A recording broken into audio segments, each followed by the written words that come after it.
Aabot umano sa 42 proyekto sa baluarte ni Senador Alan Peter Cayetano sa Taguig ang natukoy na questionable.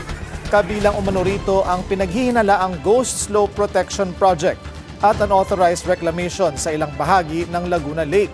Ayon sa informant ng politiko, naipadala na ng Philippine Reclamation Authority sa mga otoridad ang mga ebidensya at dokumento kaugnay sa proyekto sa C6 Laguna Lake area. Inaasahan ding ipapasa ang mga ito sa Office of the Ombudsman para sa posibleng paghahain ng kaso. Hindi lang daw kriminal o administratibong pananagutan ang posibleng kaharapin ng mga sangkot. Pinag-aaralan din umano ng pamahalaan kung maaaring ma-forfeit pabor sa Estado ang mga lupang sumailalim sa reclamation ng walang pahintulot. Isa ang impormasyong ito sa sinasabing magpapatibay sa mga pahayag ni Senador Panfilo Ping Lacson sa umano'y higit 14 billion pesos na maanumalyang proyekto sa Taguig na pinondohan mula 2020 hanggang 2025.